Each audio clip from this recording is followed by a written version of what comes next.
किसान भाइयों नमस्कार। किसान भाइयों, आज की चर्चा का विषय है देसी और संकर कपास या बीटी कपास में खाद कितनी डालें, कैसे डालें, किस समय डालें। तो सबसे पहले जो देसी कपास है उसमें आपको लाइन से लाइन का फासला 2.25 फीट रखना है, पौधे से पौधे का फासला 1 फीट रखना है। तो इस तरह का आप अगर फासला रखेंगे तो 1 एकड़ में लगभग 20,000 पौधे होने चाहिए। अगर आप 20,000 पौधे रखते हैं, इस बात का पूरा ध्यान रखते हैं कि प्रति एकड़ 20,000 पौधे हो, तो पैदावार इसमें मैक्सिमम आती है। प्राय ये समस्या आती है कि किसान भाई पौधों की संख्या पूरी नहीं रखते, खासकर जो देसी कपास है उसमें, जिसके कारण भी पैदावार में कमी देखी गई है। इसी तरह से बिट्टी कपास है, उसमें आप 2 स्पेसिंग पे इसकी बिजाई कर सकते हैं। अगर लाइन से लाइन का फासला आप 2.25 फीट रखते हैं तो पौधे से पौधे का फासला भी आप 2 फीट रख सकते हैं। परंतु यदि आप लाइन से लाइन का फासला 1 मीटर रखते हैं तो पौधे से पौधे का फासला आपको 1.5 फीट करना, ताकि जो पौधों की जो संख्या है वो पूरी। तो संकर कपास में इस हिसाब से 9 से 10,000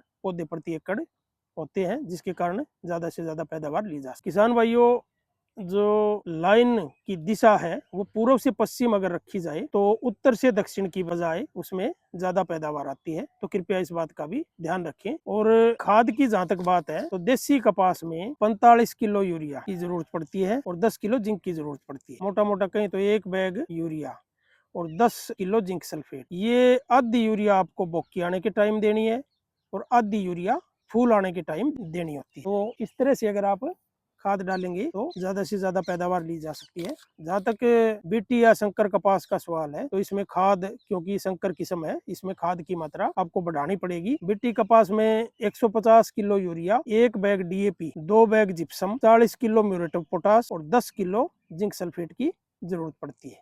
पूरा डीएपी, जिंक और म्यूरेट ऑफ पोटास बिजाई के टाइम देना पड़ता है और यूरिया है वो 3 बार में डालनी पड़ती है। तीसरा हिस्सा बिजाई करते टाइम, बाकी जो 2 हिस्से बच गए उसमें से एक हिस्सा बोक्की आने पर और एक हिस्सा फूल आने पर अगर आप देंगे तो बीटी कपास की ज्यादा से ज्यादा पैदावार ली जा सकती है। तो किसान भाइयों, जो खाद डालने का तरीका है इसका पूरा ध्यान रखें और प्रॉपर खाद डालें, क्योंकि किसानों के अंदर एक जो मन में बात बैठी हुई है कि अगर हम यूरिया कम डालेंगे तो जो इंसेक्ट पेस्ट है इसका अटैक कम होगा। परंतु किसान भाइयों, बीटी कपास या संकर किस्मों में खाद की जरूरत ज्यादा पड़ती है। अगर आप प्रॉपर तरीके से बैलेंस फर्टिलाइजर या बैलेंस खाद नहीं डालेंगे तो ज्यादा से ज्यादा पैदावार नहीं ली जा सकती। केवल बैलेंस खाद डालने से ही जो इंसेक्ट पेस्ट और रस चूसने वाले कीड़े हैं उनके प्रकोप को कम किया जा सकता है। अगर पोषक तत्वों की कमी आएगी तो पैदावार में भी कमी आएगी और पौधे की जो बीमारियों और कीड़ों से लड़ने की क्षमता है उसमें भी कमी आने की संभावना है। किसान